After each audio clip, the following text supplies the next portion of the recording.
वर्तमान चल एक नूतन सरल समीकरण को प्रतिकल्पन प्रणाली समाधान करवा। प्रश्नटी है 11x + 15y + 23 = 0, 7x - 2y - 20 = 0। 11x + 15y + 23 = 0 को समीकरण 1 द्वारा सूचित करवा। 7x - 2y - 20 = 0 को समीकरण 2 द्वारा सूचित करवा। समीकरण 1 को विचार करी y को x माध्यम रे प्रकाश करा जाऊ। समीकरण को लक्ष्य कर एथुर हमको y निर्णय करिवार अछि। तेणु 11x को सेपटे डाण को डेले -11x हेबो एवं 23 डाण को डेले -23 हेबो। 15y हे गला -11x - 23।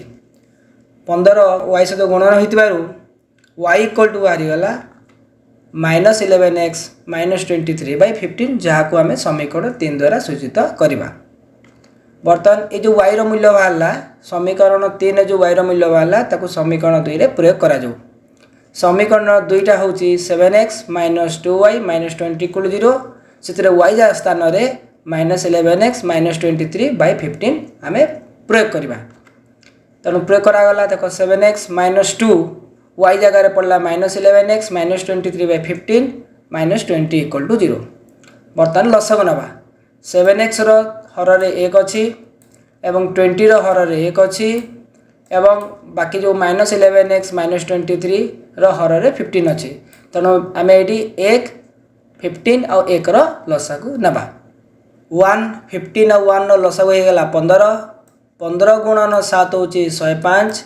105x हला तबरे -2 * -11 हे गला +22x -2 * -23 हे गला +46। से बली 15 गुणन -20 हे गला -300 डिवाइड बाय 15 = 0। जेहेतु 15 टी हरण होईची डाण को गले 0 संगे गुणन हो जिवो। तेणु 15 गुणन 0 = 0। एई बली आबे वर्तमान समीकरण टी हे गला 105x + 22x + 46 - 300 = 0।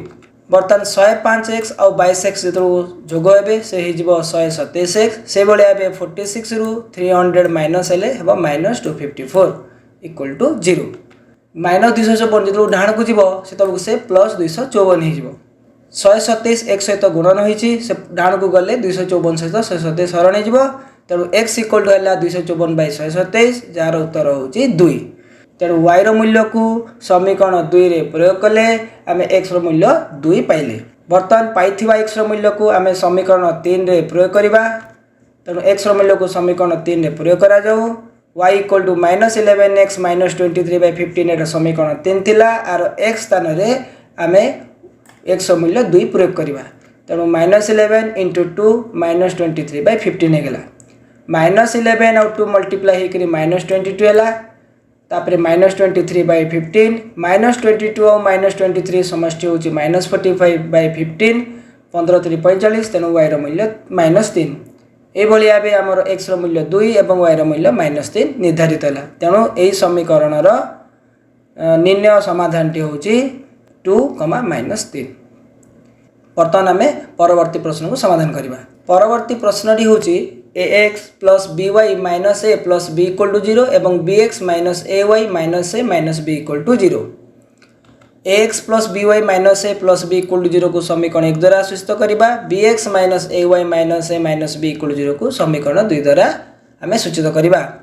समीकरण 1 को विचार करी y को x माध्यम रे प्रकाश करा जो। तेणु समीकरण 1 को विचार करबा एठी करी करी y को x माध्यम रे प्रकाश करबा। तेणु लक्ष्य कर एठी x जेतलो बाम पटे प्लस हे करी अछि जेतलो से डाहाण पट को जीवो से माइनस हे जीवो।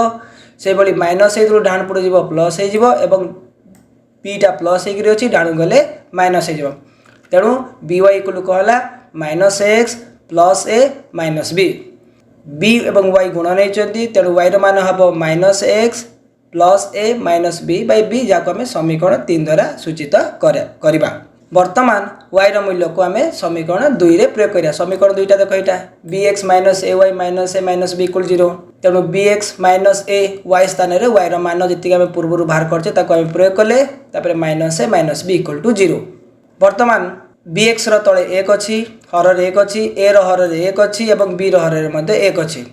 तेणु आमको 1b11 लसागु नेबाक पड़िबो 1b11 लसागु b हैला तेणु बर्तमान गुणन करबा b इंटू bx हे गला b square x minus a into minus a होची plus a square x minus a into plus a होची माइनस a स्क्वायर एवं minus a into minus b होची प्लस a b से भलिया b गुणन minus a हे गला minus a b एवं b गुणन माइनस b होची माइनस b स्क्वायर लसागु b इक्वल टू 0 ए भलिया आमे लसागु नै कि सरल कले वर्तमान जेहेतु b टा हर रे अच्छी से डाण को गले शून्य से गुणन हम तेणु b गुणन शून्य शून्य हो गला बर्तमान b square X plus a square X minus a square plus ab minus b square equal 0 है देख प्लस ab और माइनस ab कटिगले तेणु समीकरण रहा b square X plus a square X minus a square minus b square equal to 0 minus a square और minus b square सेपटे डाण को गले minus a square plus a square हो गला और minus b square plus b square हो गला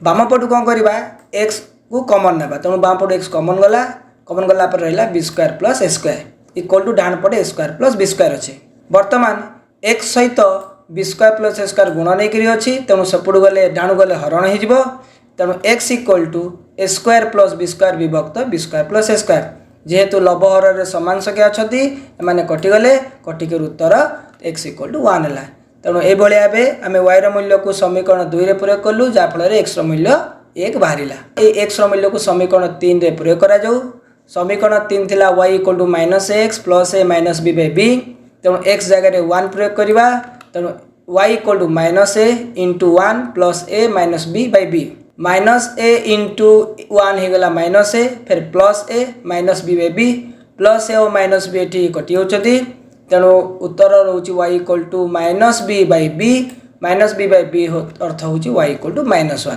यही समीकरण को प्रतिकल्पन प्रणाली समाधान कले x मूल्य 1 और y मूल्य माइनस 1 निर्णय है अतएव निर्णय समाधान 1, माइनस 1 प्रतिकल्पन प्रणाली रे आ गोटे प्रश्न को समाधान करबा प्रश्नटी हूँ x plus y minus a equal 0 ax plus by minus b square equal to 0 x plus y minus a equal 0 को समीकरण 1 द्वारा सूचित करा जाऊ एवं ax plus by minus b square equal 0 को समीकरण 2 द्वारा सूचित करा जाऊ समीकरण 1 को विचार करी y को x माध्यम रे प्रकाश करा जाऊ तेणु समीकरण 1 रु हमको y रो मूल्य बाहर करियार अछि तेणु y इक्वल टू बाहरला माइनस a डाण को गला प्लस a एवं x डाण होई करी माइनस x हला ए y equal to a minus x को समीकरण 3 द्वारा सूचित करा जाऊ y रो मूल्य को समीकरण 2 रे प्रयोग करा गले ax प्लस b y स्थान रे a माइनस x फिर minus b square equal to 0 गुणन करा गले ax b इंटू a हला ab b into minus x होची माइनस bx पुनः minus b square equal to 0 ax minus bx बाम पटे रहिला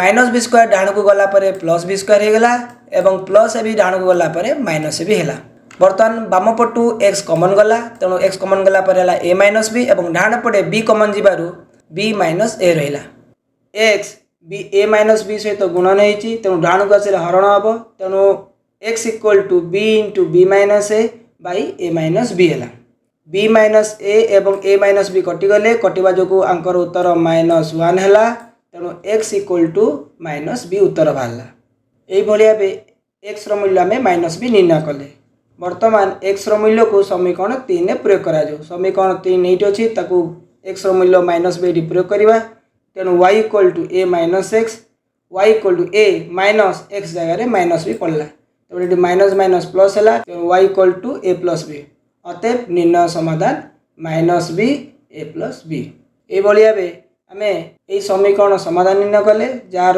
समाधानटी होची minus b, a plus b। धन्यवाद।